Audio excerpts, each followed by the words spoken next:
on wildfire preparedness with Western governors as well. And after that, we'll do a full briefing. As always, I'll be the bad cop when we're ready to take questions and it needs to go. Thank you so much. Thank you, Jen. Good afternoon. I just came from the President's meeting on wildfires with Western governors. The increasing intensity of wildfires and heat out west is a major public health challenge. President Biden is bringing leadership and resources, the resources of the federal government, to help those on the front lines in our western states. I briefed the President and his team on what EPA is doing to help keep people safe.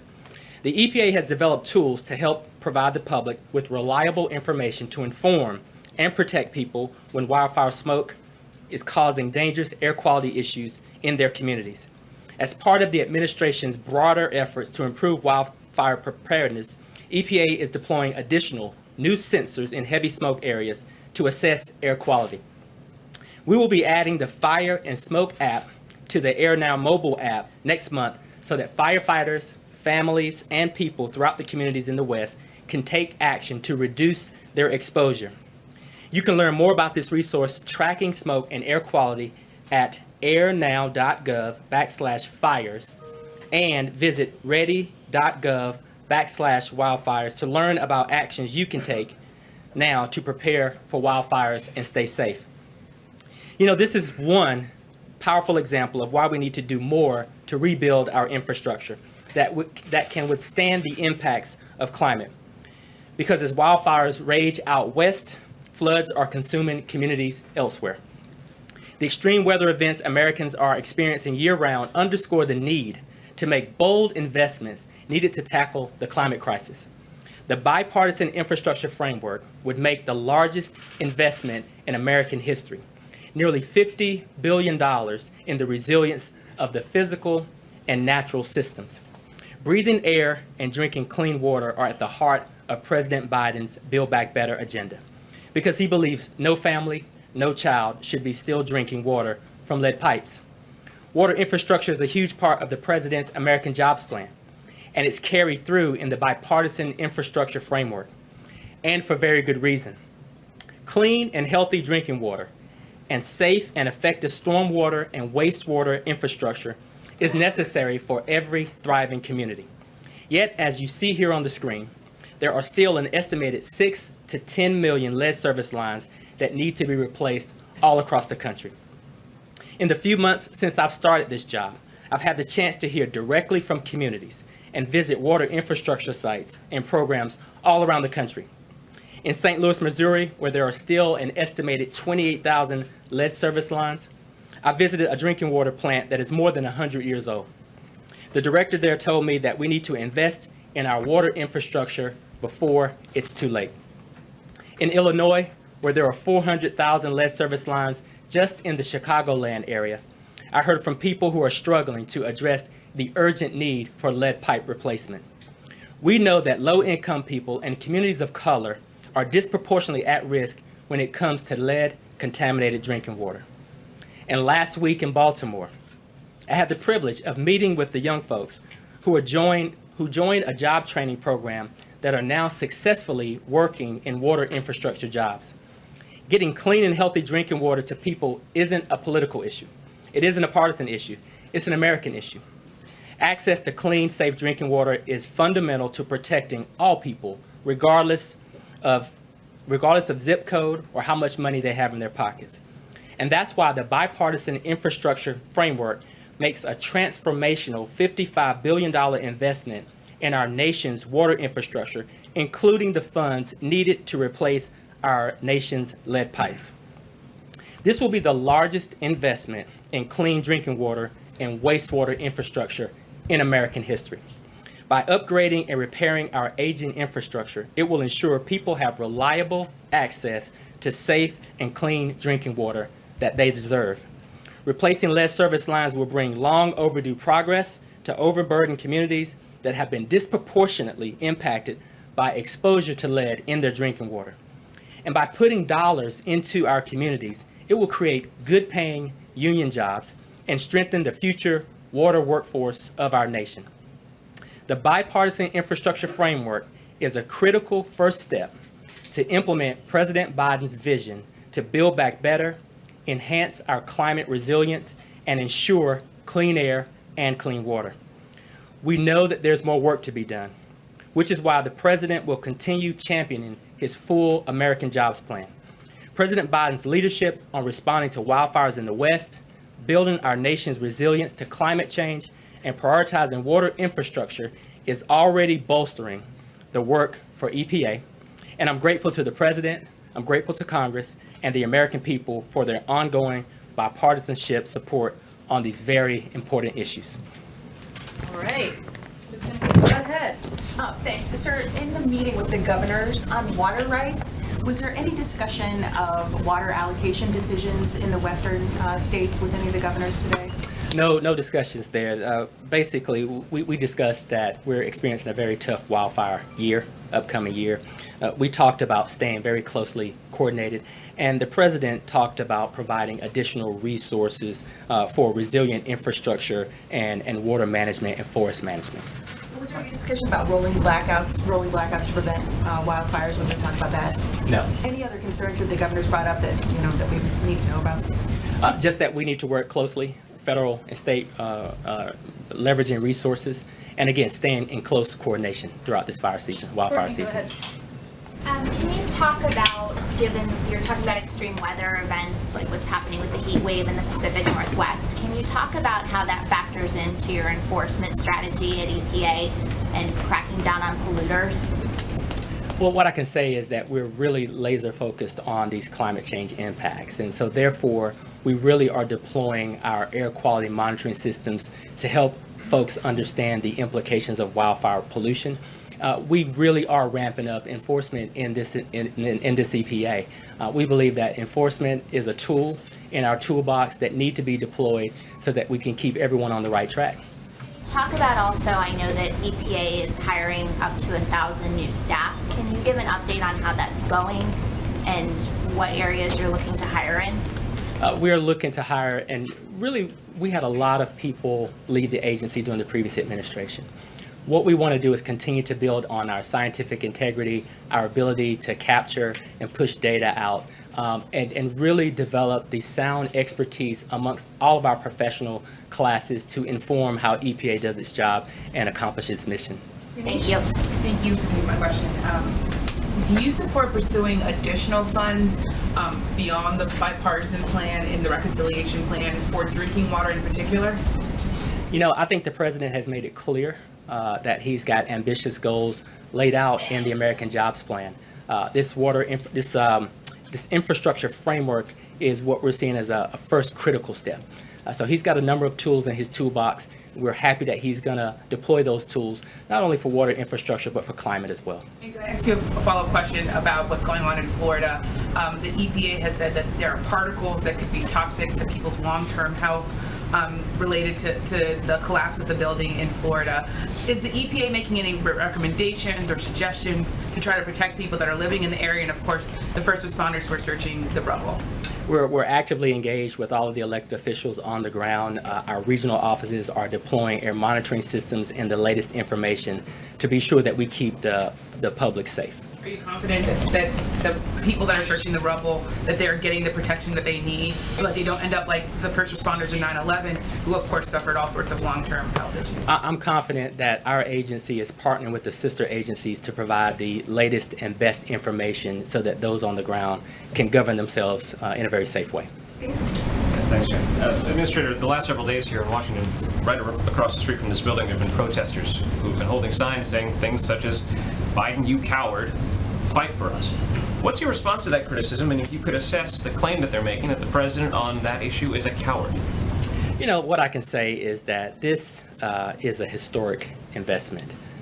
This is the largest investment in American history, both on water infrastructure, but we also see some strong movement on climate in this infrastructure bill as well. When we look at the supply chain for electric vehicles, when we look at charging stations that will be deployed all across this country, what I would say is a first critical step, but the president is holding tight to his vision, and the president is looking again at all of the suite of options that he has from a toolbox perspective to pursue the goals that he's laid out. Thank you. You mentioned that the EPA in DC is in touch, actively involved with, or actively engaged with officials in Florida. Do you agree with the Energy Secretary Granholm that it's possible that Surfside condos collapse may be a result of climate change? You know, I don't know if we have enough information at this point. You know, what I'll say is EPA, both our headquarters and our regional offices, are coordinating with the state of Florida and folks in that region to really understand what's happening on the ground and be sure that we're deploying adequate resources to keep those actions safe for those folks. Thanks, Jen. There are millions of people across this country who are not on the water system. They rely on well water. So to those millions of people, every time you test their wells, they're coming up with fecal coliforms, arsenic, antibiotics, and other heavy metals. What does this do to address those millions of rural and suburban people who are not on a water supply line but rely on well water? You know, EPA, we have a lot of tools existing to focus on water quality and water quality protection. What I would say, again, when we look at these infrastructure bills, they're doing a really good job, not only to help with lead service pipelines and water infrastructure, only, but when you look at the American Rescue Plan, you look at the president's very ambitious budget for EPA, what we're doing is we're bolstering our ability to collect the data and information we need to keep the public safe, and where we need to lean in on our enforcement. Well, I understand that, but in response to what Steve was saying, there are those who are rural and suburban residents who believe that the cowardice in the administration comes by not addressing a very real issue about poisoning well water. Are you addressing that? I think we're looking at a range of options to look at water pollution. PFAS, I think we've got a number of budget requests in that we hope the Congress approves for EPA to really bolster its actions there. I think that there are a number of tools in this toolbox that the president is deploying to get at water quality protection for all citizens. So there is money allocated for it,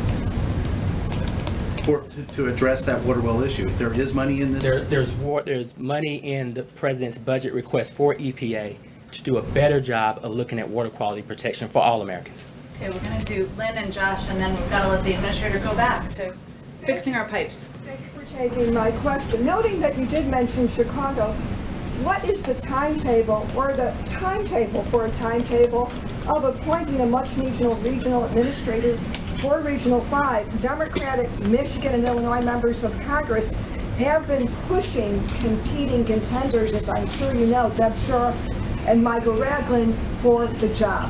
What's up? We're on an expedited timeline. I just spoke to top candidates this morning and yesterday morning, and so we're pushing those recommendations over ASAP. So when you say top candidates, are they Micah Ragland and Deb Shore, or is it someone else? Just so I know with specificity when we write this. Yes, I spent time with two top candidates this morning and yesterday, and we're going to push those forward ASAP. And how fast is ASAP? Well, that depends on how we work with the White House to get it done. So I don't have a specific timeline in terms of how we navigate the personnel process, but we're pushing as fast as we can. Listen, we recognize that we need our regional administrators in place if we're going to be successful to expedite and execute on the president's very ambitious agenda on climate, on water quality, environmental justice, and the like. So this is a top priority for us. Great. Last one from Josh. I want to go to the lead service lines.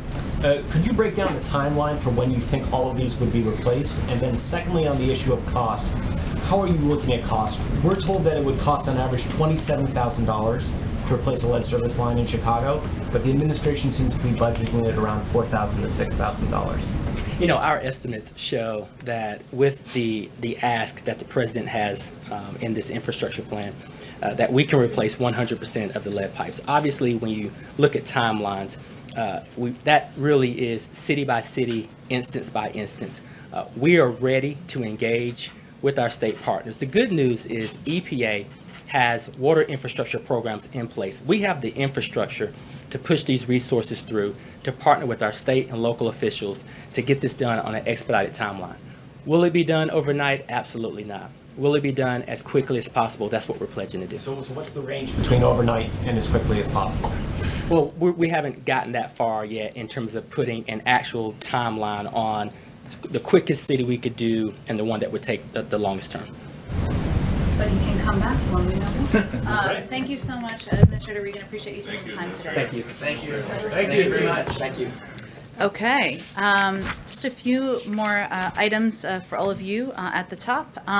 As you all know and noted, and in your questions, the President convened cabinet officials, governors from Western states, and private sector partners this morning to discuss how we can all work together to strengthen prevention, preparedness, and response efforts.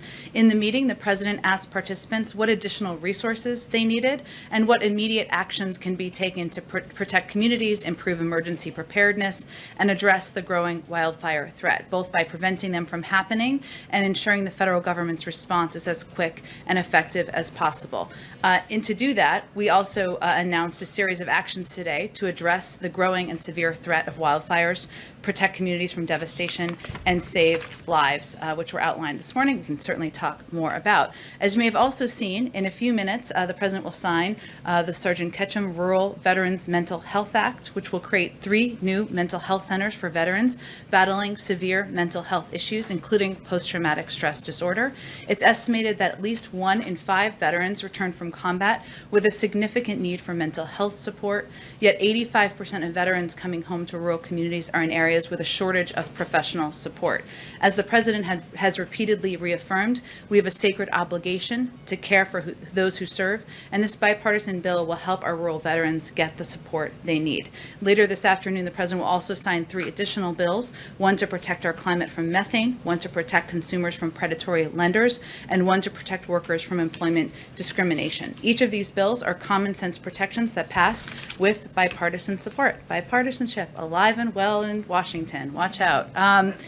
Also today, the White House will host a virtual eviction prevention summit to support and facilitate coordination among local public officials, court officials, legal service organizations, local bar associations, community-based organizations, emergency rental assistance administrators, and local philanthropies from cities across the country to work on developing local eviction prevention action plans. This summit is just one of a number of steps we are taking, that we announced last week, I should say, to keep people in their homes by protecting renters and helping state and local governments prevent evictions.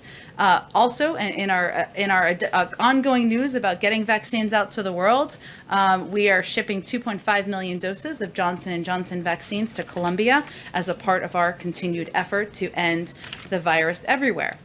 Finally, sorry, I have 2 more things, and then we'll get to questions. Today, Vice President Kamala Harris led the U.S. delegation to the Generation Equality Forum in Paris and provided live virtual opening remarks. She restated the United States' commitment to gender equality, and she made the case about how gender equality is tied to democracy. Following her remarks, we announced several robust deliverables in 3 areas: gender-based violence, economic justice, and sexual and reproductive and health rights.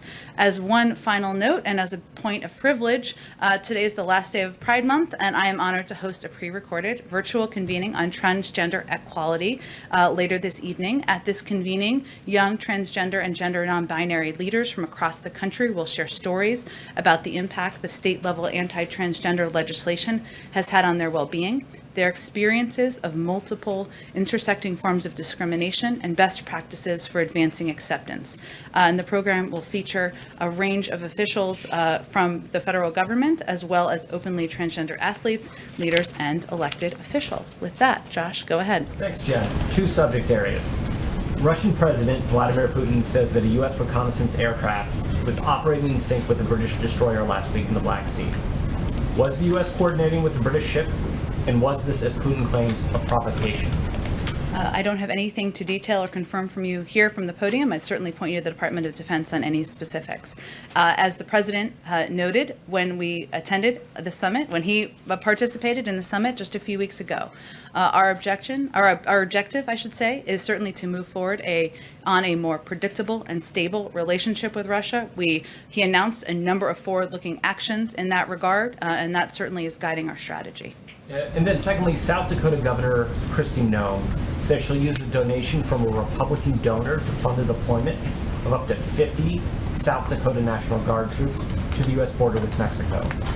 Does the White House have any concern about this as a proper use of and the funding mechanism for National Guard troops? I would certainly have to check with our team on that. Josh. I'm happy to do that after the briefing. Go ahead, Steve. Walk us through what the president will be doing tomorrow in Surfside, Florida. Will Sure. he actually visit the building site? Well, I know first there's a lot of questions about this, and as details become finalized and available, we will make them all available to you. So let me outline for you what we have at this point, which is pretty consistent with what I outlined just yesterday. Just one moment. So while the President and First Lady, who is joining him on this trip, are in Florida tomorrow, they will be thanking heroic first responders, search and rescue teams, and everyone who's been working tirelessly around the clock. They will also meet with families who have been forced to endure this terrible tragedy. In terms of the logistics and the schedule of the day, we're still finalizing those details. Of course, we hope to have them all nailed down before the end of the day, given this trip is tomorrow, but unfortunately don't have many additional specifics at this point. Clear whether he'll visit the building or just not able to announce it yet? We're still working out the final components of the trip tomorrow. And as I would note, and the President repeated this to me multiple times yesterday, every component of this needs to be coordinated with officials on the ground. There is still an ongoing search and rescue effort on the ground, and we want to ensure we're not doing anything to pull away from those resources. And secondly, on Afghanistan, are you now days away from completing the withdrawal?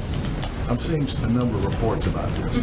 Well, I would say that we remain on the timeline that the President announced just a few weeks ago, which is to get our troops out of Afghanistan while having a remaining diplomatic presence on the ground by September. In terms of the specifics of the operational components of that, I'd certainly point you to the Department of Defense, but nothing has changed on our timeline or objective. Is the President planning an event around the pullout? There's not a planned event at this point that I'm aware of. Go ahead. Go ahead. If I can follow up very quickly on Afghanistan. Sure. I know the timeline remains the same. Can the U.S. commit that all interpreters, drivers, others who help the U.S. force during its commitment in Afghanistan will be out by the time of its departure? Well, I would say, Peter, that what our focus is on now is expediting that processing. As you know, we announced just last Friday that we were taking steps to evaluate options for moving individuals to another location so that they could complete their processing, individuals who are already in the pipeline. In terms of the numbers or what that looks like, those operational components are still being worked through. So the potential is that there may still be some in Afghanistan. We're working to do that, which is what I conveyed on Friday. We're working to do that on the timeline in advance of the withdrawal of U.S. troops. I would also note, though, that we will still have a diplomatic presence on the ground. That is our continued commitment, and that will continue after September. Let me ask you about the comments of Austin Miller. He's the general there, the commander in Afghanistan for the United States, who said yesterday to reporters, "Civil war is certainly a path that can be visualized if it continues on the trajectory it's on." He said that should be a concern for the world. What does the president, what does this White House say about that concern from its top commander on the ground down in Afghanistan, given they're already seeing Taliban violence increase in large swaths of that country? Well, I would say, Peter, that when the president met with the leaders of Afghanistan just last Friday, he reiterated our commitment to working with them and continuing to support them, whether it's security assistance, humanitarian assistance, or other ways that we can play a constructive role, even as the president is continuing to, and we're continuing to operationalize on the withdrawal of our troops. I'd also note that when the president made the announcement about our decision, it was in part based on a timeline that was committed to by the prior administration of May 1st. And if we kept our troops in Afghanistan after May 1st, they would be shot at. And that was a decision that, as a commander-in-chief, he had to make. There have been assessments out there made by our intelligence community and others about the conditions on the ground. We are going to continue to work with leaders in Afghanistan, as the president reaffirmed last Friday, but it's not changing our plans or our timeline for moving our troops. Last question is making headlines across the country right now. We just heard from the Pennsylvania Supreme Court that Bill Cosby's conviction for sexual assault has been overturned. They can no longer pursue those same charges against him in the future. Right now, the president obviously has long commitment to violence, the Violence Against Women Act that he helped write. The White House's reaction to that, first of all? Well, first, as you noted, those reports just came out shortly before I came out here. I don't have a direct response from the White House to that announcement. I will say, which you touched on, and I'll just use the opportunity to reiterate, that the president has long been an advocate for fighting against violence against women, for ensuring that we are raising the voices and the stories of people who have been survivors of sexual assault. That's something he has done throughout his career and will continue to do. But I don't have a specific comment on that announcement today. If we do have one after the briefing, I'll make that available to all of you. Go ahead. Thank you, Jen. What does the White House think about Congresswoman Ilhan Omar saying that she does not regret comparing Israel to Hamas and the Taliban? Well, any attempt to draw an equivalency between the United States and our close ally Israel with a terror group like Hamas or the Taliban is false and unacceptable. Representative Omar has said that was not her intent of her comments, but those certainly are not comments that we've made from here. And on another subject, you mentioned at the last briefing that you think Republicans wanted to defund the police because they did not support the American Rescue Plan. Which Republican ever said that they did not like the American Rescue Plan because they wanted to defund the police? Well, first, let me just note that the president ran and won the most votes of any candidate in history on a platform of boosting funding for law enforcement after Republicans spent decades trying to cut the COPS program. There's record of that. That doesn't require anyone having new comments, and then also stood in the way of crucial funding needed to prevent the laying off of police officers as crimes increased. That's a simple statement of fact. I understand what you're saying there. However, there are lots of examples of Democrats explicitly saying they want to defund the police. We've got Congresswoman Cori Bush, Congresswoman Ayanna Pressley, Alexandria Ocasio-Cortez, Ilhan Omar. Are there any examples of Republican members of Congress saying they want to defund the police? I think most people would argue that actions are more important than words, wouldn't you say? Well, to that point, to your point there, at the time of the vote on the American Rescue Plan, you had the Republican leader in the Senate, Mitch McConnell. He said he just didn't like it because he thought it was a classic example of big government Democratic overreach in the name of COVID relief. And then Kevin McCarthy said he thought Democrats were using coronavirus as an excuse to justify funding pet projects. Well, where is we're going to vote against this because we want to defund the police? Again, I think actions speak louder than words, Peter. So if you oppose funding for the COPS program, something that was dramatically cut by the prior administration and many Republicans supported, and then you vote against a bill that has funding for the COPS program, we can let other people evaluate what that means. It doesn't require them to speak to it or to shout it out. Their actions speak for themselves. Go ahead. Two questions. The first one on infrastructure. In reference to the bipartisan support here, we just heard from House Speaker Nancy Pelosi. She's doubling down on this idea that she's going to hold on to one bill until she has the other. But we've also heard from Leader McConnell, and he says that President Biden's clarification is just a hollow gesture unless Democrats like Pelosi agree to changing their approach. So does this strategy by the House Speaker risk bipartisan support for this deal? Well, I would say that what leaders in the party have asked the president to do is to go out there and make the case for how this bill, how this piece of legislation will help the American people. He just did that in Wisconsin yesterday. He just had his EPA administrator come out and do that for all of you. And we think the American people are most focused on what this is going to do for them and less on the process. It's up to leaders in Congress to move this forward. The president looks forward to signing both pieces of legislation into law. But if Republicans are expressing concern, saying they may not vote for this bipartisan package unless these two are not linked in some sort of way, is this putting that deal in jeopardy? Again, I will leave it to you and to leaders to evaluate, and I will leave it to leaders in Congress to determine the sequencing and the process moving forward. The president looks forward to signing each piece of legislation into law. Can I just ask one quick question on police reform? Sources are telling us that they have now hit a major roadblock in negotiations. I'm curious if the president has been briefed on that. When was the last time that he spoke to the lead negotiators, including Republican Tim Scott?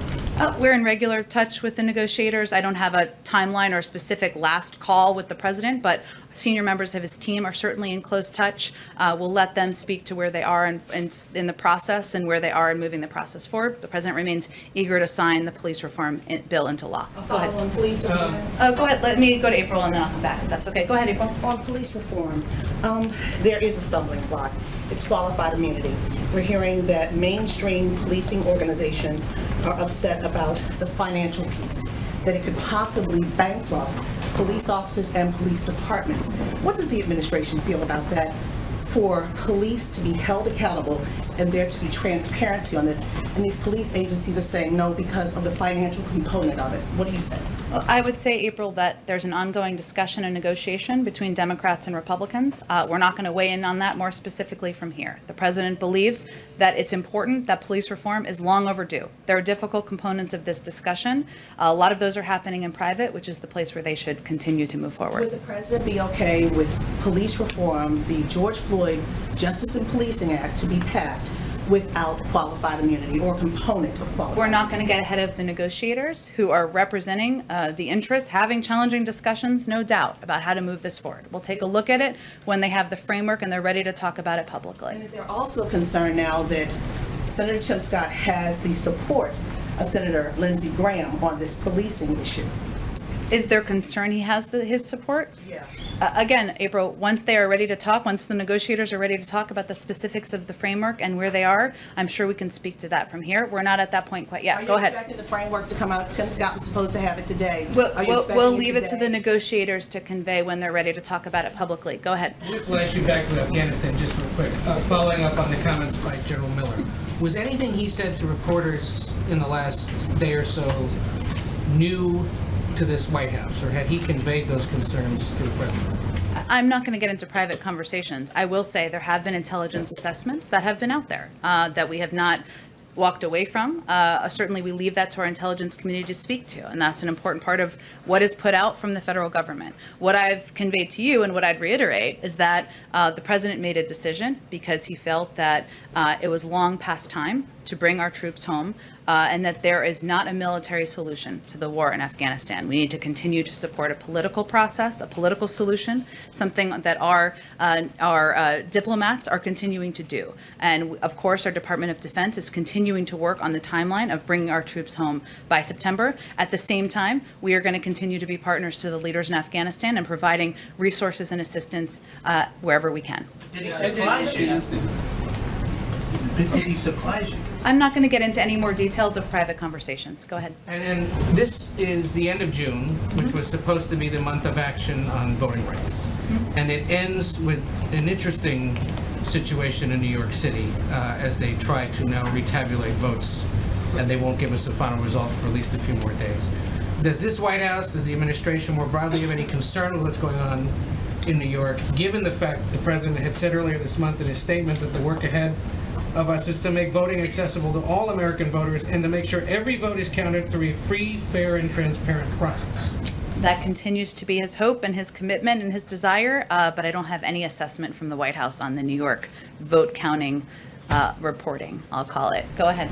Does the president want House Speaker Pelosi to put a Republican on the January 6th commission? The president believes that Speaker Pelosi is acting in an appropriate manner as a follow-up to her effort to get a bipartisan commission passed, something that was blocked, as we know, in the Senate by Republicans. And in terms of what the compilation is and what it looks like, he certainly trusts her view on this. Does he think a Republican could act in good faith on this commission? The president believes certainly Republicans can act in good faith. He's worked with them on a range of objectives, but he is going to, of course, rely on the decision of Speaker Pelosi and how she wants to see this commission put forward moving forward. And on the Bill Cosby conviction being overturned, I know what you said to Peter, but it's not because he's innocent. It's because of a decision that a former prosecutor made. So what message do you think that sends to women, in the Me Too era who come forward with sexual assault allegations, and to see something like this happen? What is your response to that? Well, I would say, Caitlin, that I just want to be careful about not speaking to a specific decision by a court, but I can say, broadly speaking, as I tried to do earlier, that obviously the president is somebody who has fought for, advocated for, elevating the voices and stories of women who are survivors of sexual assault, sexual abuse, and certainly knows that's a difficult journey for many of them. And he believes that these women are courageous, they're brave, and he wants it to be an environment, wants us to live in a country where women will feel comfortable moving forward and telling their story. But again, if there's a specific comment we have as it relates to this ruling today, I will provide that to all of you after the briefing. Go ahead, David. Two follow-ups on things that you mentioned before. Earlier you said that